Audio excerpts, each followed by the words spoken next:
deal with benchmarks and data and aware. And the deans asked me to come and give a little bit of a benchmark training in the fact that way they don't have to have it done and it's already done. They can check that off their list. And also to kind of share with you the online testing feature. Okay? So that's what I'm going to do right now.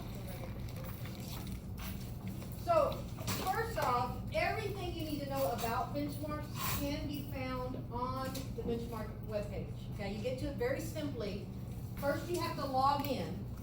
Okay, go to www.neic.net, log in, and then go to departments and then benchmark in the A through Z area. Okay, so at this page, this is where you can find the procedures document that some of you have, the calendars, the answer keys for the benchmarks. Also, the passing standards for the benchmarks, the directions you're supposed to read, and some data analysis protocols that the district C&I department is making. So most of the time, the questions I get is what are the passing standards and where are the answer keys. So those are two things that you need to know where they're at, and they're on this page of the website. Okay, log in, departments, and benchmarks. Now, based on that, everything you need to know is in your on the web page. You're responsible for knowing it. Specifically, the benchmark procedures document, which I think you have a copy of, that basically says, don't give the kids the answers. Don't give them back their test and say, fix all these mistakes. Be smart about this, okay? It's not STAR. You're not going to lose your certificate as far as I know, but it wouldn't be good, okay? So follow security procedures, read the directions verbatim, make them take it as seriously as what you want them to. Whether or not it's for grade or not does not matter to me, but we still want to make sure we have accurate data, okay?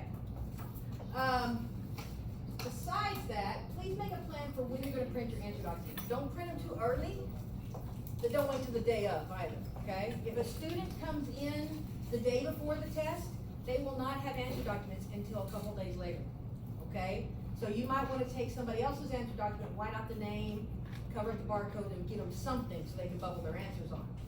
But you'll need to print the answer documents. Make sure the documents are clean, crisp, dark, and neat. They can't be faded at all. They can't be any smaller than the regular one. They got to be printed at 100%.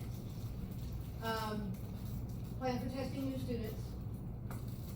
So how do you find your answer documents? If you have ELAR, which I don't have anybody in here, when the benchmarks are turned on, which will be 2 weeks before the window opens, okay? What you'll do is go to Aware, and on the very first tab, there's Test Available. You'll click on Test Available at the top, and you'll get this page. It looks a lot different than it has in the past. So if you haven't gone there, you might want to take a look ahead of time. There's filters over here on the side, so instead of having to click which type of test across the top, you basically get all the tests and you filter it down. So if you click the filter for district assessment and district benchmark, then it will leave you with just your latest benchmark, okay? But you can do this for your team test and your local assessments. So to print them, it's just simply hovering over that little printer icon right there. When you hover over it, it says print answer documents. So then you click on it, and that will give you your document, the page you print. You print all 5 screens at one time by checking the little boxes over here, and then click print answer documents at the bottom. Okay? Very simple. Go back through it again one more time. You're going to go to Aware, Test Available, use the filters on the side, and then hover over the printer icon and choose print answer document. Okay? Yes, ma'am? Will it allow you to enter answers? Not for the benchmarks, because we've got them locked right now. If it's something you need to do, we might do that, but you can go in there as a student and enter their answers. Does that make sense? Mm-hmm. But right now, no, you can't enter, that's locked.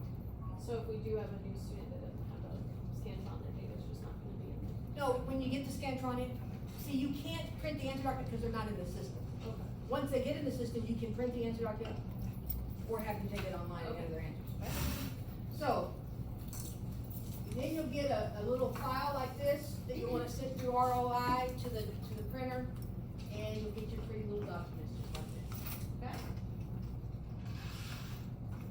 Make a plan for when you're going to scan. Okay, be sure you hit it by the due date. The due date's usually the Monday after the window closes, but whatever your needs tell you. Don't scan blank answer documents. pull those out. If you scan a blank document, it's like a zero, okay?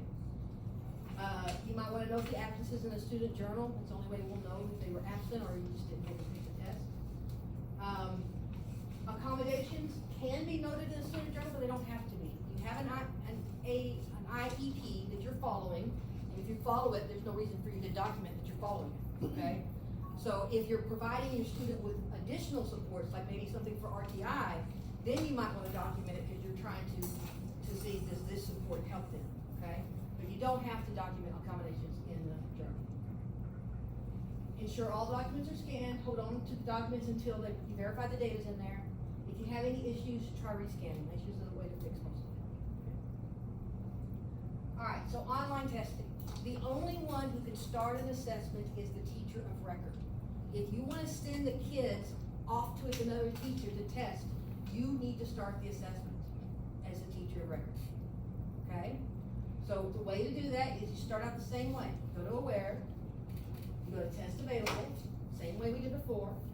You use your filters like you did before, but instead of hovering over the printer, what did I do? You're gonna hover over this little thing right here. I don't know what it is, but it looks like a little monitor with a mouse coming out the top of it, okay? So if you hover over that, it will basically say online test proctoring, and you click it to turn it on. It'll turn red, okay? So it starts out the same way. A test available, click on this last icon until it turns red, then you can go to the online test proctoring, okay? The online test proctoring is a lot different this year. You're not gonna get a Google Doc. You're basically going to have the kids go in and enter their answers. I'm gonna show you what it looks like in just a minute. But you choose what class period you wanna do. You can either have all your students test online or just the ones that you need, okay? So you click there, you can either select all, or you can select the students that you want, and then you hit the start button up here at the top. That starts it. So I recommend the teacher of record start the assessment in the morning, stop all the assessments at the end of the day. If you do not stop the assessment, technically the student could go in and work on that assessment from home. Okay? So you do wanna stop the assessment.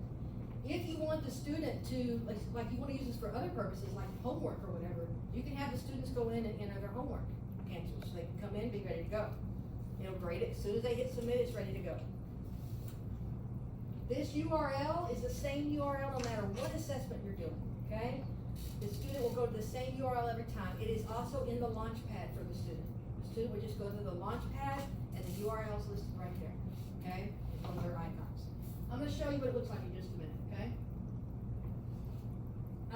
Eventually, they're gonna have these supports. I just want you to know about it. The supports include the text-to-speech, the content clarifiers, some spelling assistance, and some Spanish English stuff, okay? They're not ready yet, but they look cool. We're gonna continue using Google Read and Write, okay? So they're gonna go into the online platform, they're gonna enter their ID number, that's their username. And that's on, Launchpad, right? It's on their Launchpad, yes. It's called Student Online Testing? It's called Aware Online Testing. Aware Online Testing. If you have this document right here, there's a picture of it right there. Okay, that's this one right here, color. So that's what it looks like, right there. So they're gonna fill in their ID number and their password. Their password is their birth date. 2-digit month, / 2-digit day, / 4-digit year. What idiot did that? Me. I didn't know any better, okay? And I was trying to figure out a way to make it universal, so everybody has something different, that everybody doesn't know each other's birthday. So I did that. If you think of something better, let me know, okay? But I can't get it to sync with the Active Directory yet. So once they get the test, it'll look like this, and it'll take them to their online platform, okay? I'm gonna get you to go in as a student, if you have your computer, and let you see what this looks like. So if you've got your computer, just go ahead and get them booted up, and go in there, and let me get you to log in as a student so you can kind of see. What I've done is I've made an assessment, a generic assessment, and I went ahead and started it. And I'm gonna have you go in as a student so you can kind of see what it looks like, okay?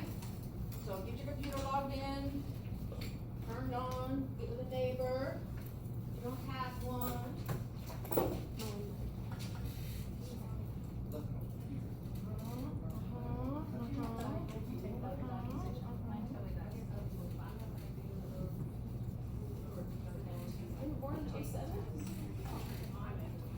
computer right there? No, I'm good. Okay. But thank you. Where online testing, right? Yeah, you can't see it because you're not a student. We have to log in as a student. Yeah, you can log in as a student, so I'm gonna show you how to get it a different way. Okay. Okay, so it's not in your launch pad because you don't have it, you're not a student, okay? So let me show you what this looks like as a student. Oh, yeah, sure, sorry. Sorry about that.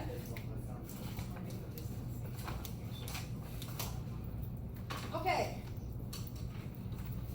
So, in this system, they're gonna use the Google Read and Write text-to-speech app for now, okay? They have a highlighter. They can eliminate answer choices with these icons on the side. They can choose their answer here. They can also flag items if they want to review. So I'm gonna show you how to do all of that in just a moment. So right now, we're gonna go to our NEISD page, and I'm gonna take you to the student login that I have saved on the website, okay? So if you can please go to www.neisd.net.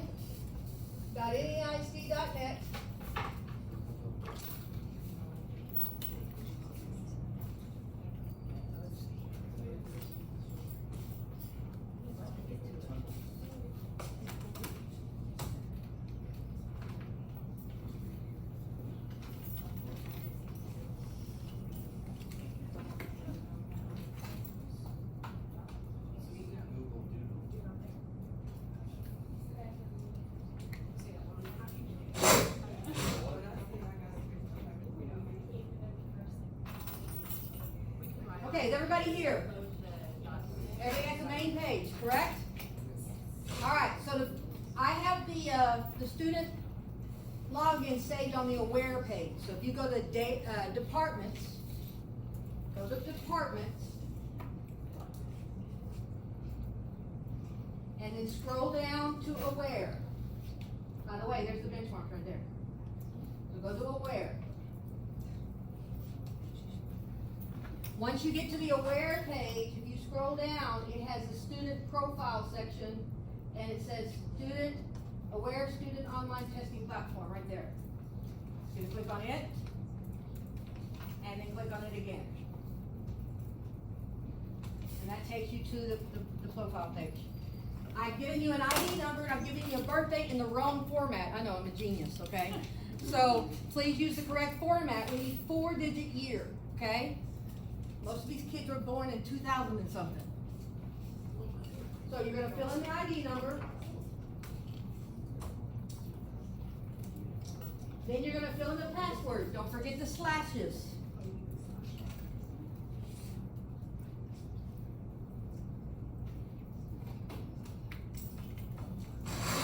And then hit enter.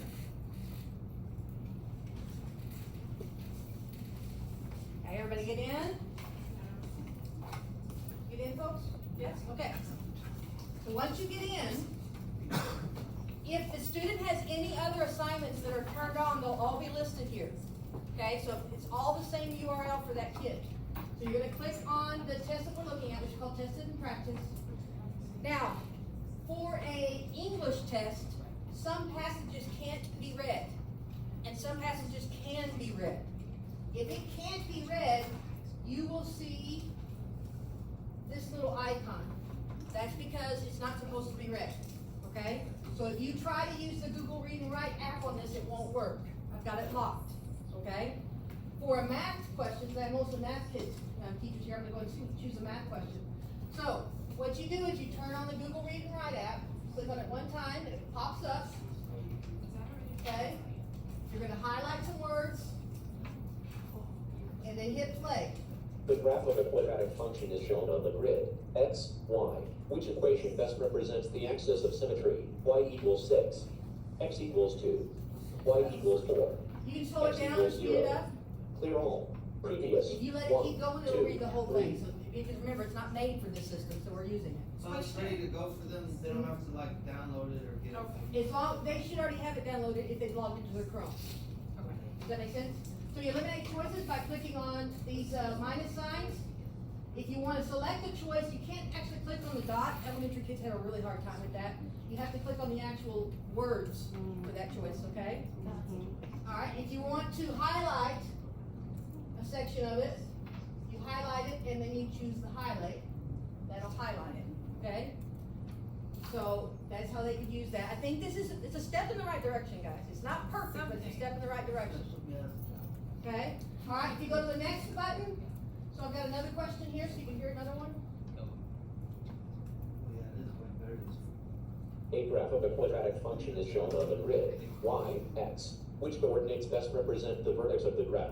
2.4, 0, 0, So you see how -1, it's not highlighting the numbers? -0.4, 0, Because I've got those one, as pictures and I have -2. alternate text Clear making all. it say the correct Previous, words. 1, 2, Okay. 3, It, 4, it 5, doesn't actually 6, read that 7, correctly. 8, net. It tries to, it makes up some weird stuff, so if it's supposed to be read appropriately, then as a benchmark person, I'm having somebody go in and like put the fractions in there and have it read it correctly and those kinds of things, okay? So, hopefully it's doing it right. If you get in there and you say, you know what, this isn't reading right, let me know, I'll fix it, okay? I'll do the best I can with that information. So for the passages, if it has that symbol on it, if you choose read it, it wouldn't read it. But this one, if you wanted to read it, it will, because it doesn't have that symbol. So you just highlight it When right most there. people think of an aquarium, T. 2. Others might imagine a large building where visitors gaze agitation behind extremely large plates of glass. 3. The Aquadome in Berlin, Germany, is an aquarium. Right here, you go to options, and you just load it down. Can you change the voice? You can change the voice. English Tom. I'm on English Tom, US English Tom, we could do US English Ava. You can do Mexican Juan, but he sounds kinda funny.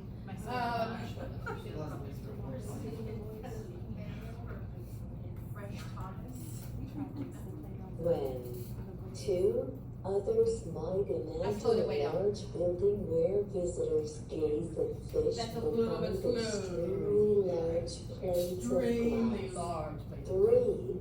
The Aquadome in Berlin. Alright, any other questions on that? Now, the key though is that you have to start the assessment before a kid goes in there. They log in and they have nothing there, it's the test isn't started yet, they just gotta start it, okay? How did you When get they that finish- steering bar? I'm sorry? How did you get the play bar on yours? That purple puzzle piece? The text-to-speech, I think the purple puzzle piece. So if you don't have the purple puzzle piece, you might wanna hit the little dot, dot, dot to see if there's others, or you need to download it still. Yes, ma'am? We had some students trying to do Spanish or ELO kids, and they said that it was choppy, that it was English and Spanish, it wasn't a smooth translation. It's not gonna translate it. Okay, the Spanish thing at this point is for reading a Spanish test. So when we have our Spanish benchmarks, if you change it to Spanish, it's gonna read it right. Right now, if you change it to Spanish, it's gonna read it like an English, a Spanish guy trying to read English. Okay? So it's not a translator, okay? It's just gonna read what it sees on the screen. Okay, when the student's done, they're gonna click review and submit. That gives them an opportunity to see which items they haven't finished yet and go back and do some of those items. It also gives them an opportunity to either submit the test or go back and exit. If you exit, it's still gonna be there when you go back in there later on. You can exit, your teacher can stop the test and restart it the next day, and it'll start it back wherever they were before, okay? It does save the documents, okay? Now, you may have noticed on the, let me get out of here, sorry. Over here, okay, and this one.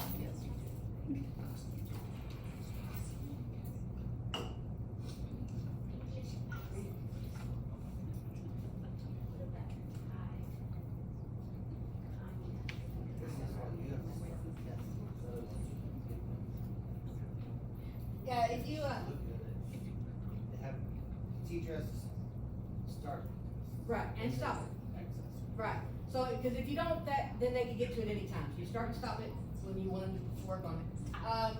So I'm in here now as a teacher, because I want you to see that when you go to test available, and you turn on your online testing, go to online proctoring,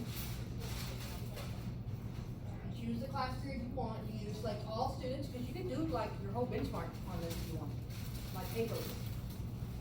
Or select the one student you want, and you click start. You can see right here, whoops, raise your hands up. So right here, when you hover over that button, it says force submit. I just hit it twice.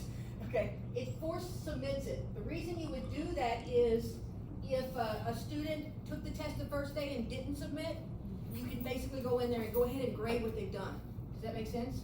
And then you can open it back up. So when you click for submit, it looks like this. It's graded, it already has a score. If I go to the deal, we have one student out of 101 that's been completed, okay? Or I can open it back up so the kid can go back in there and finish the test. So for submit's there, I hover over it again, I click it again, I reopen it. So if a student submits Mhm. by accident before they were ready, can we? You can reopen it basically as go well? in there, yes. Again, it has to be the teacher's record, but yeah, they can go in there and turn it back on, no big deal, okay? It's not gonna grade it, is it? Yes, it does. But does it show them what Does they it got show wrong? them? It doesn't show them, no. Okay. It doesn't show them anything about their data. It just grades it and say, thank you for submitting, that's it. Okay, it doesn't actually give them a quiz. Eventually, we're gonna have like a student profile thing that they'll be able to kind of analyze their own data, but we're just not there yet. Okay. Any other questions? Yes, ma'am. So this accommodation can be used for kids who have accommodation read select to like at their discretion?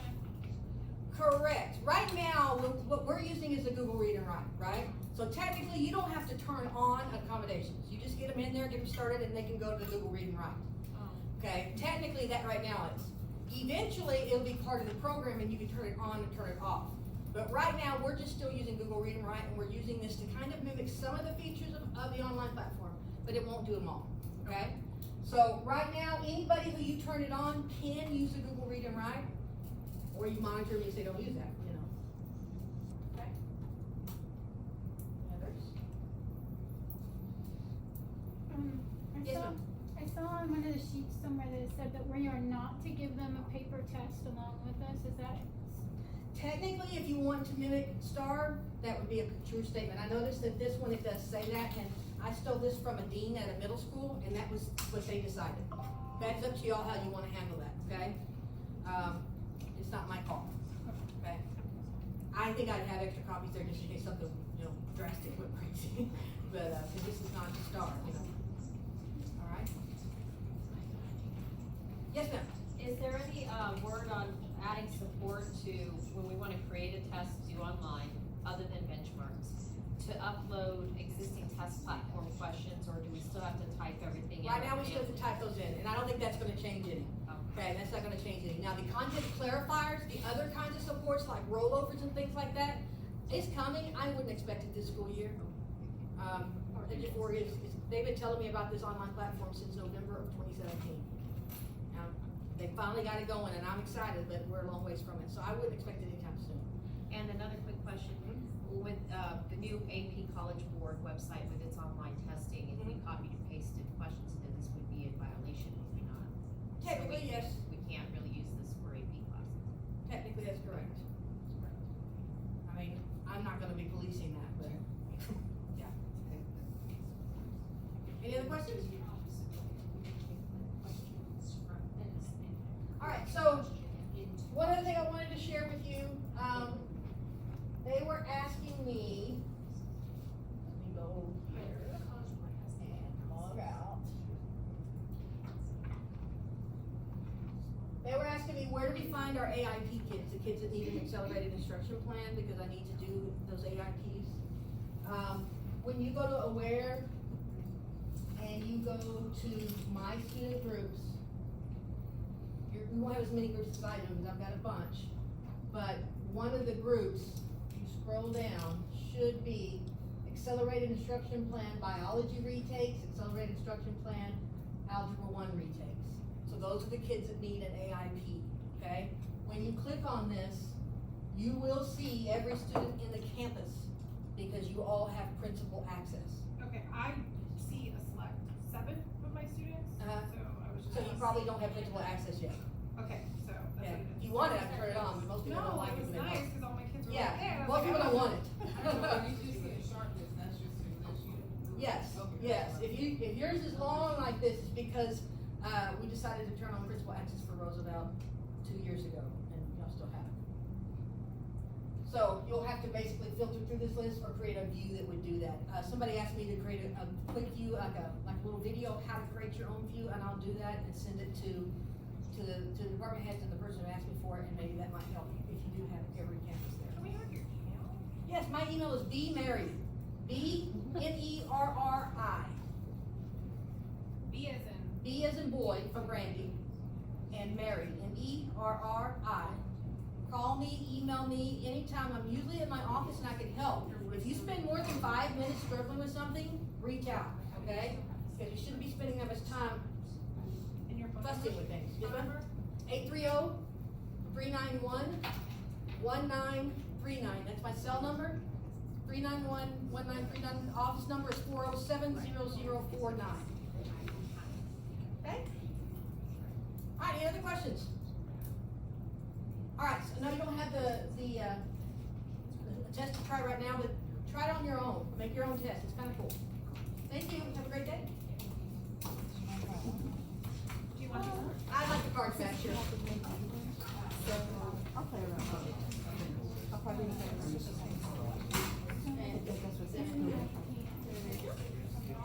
Very good. The only difference is that Good, how are you? whether they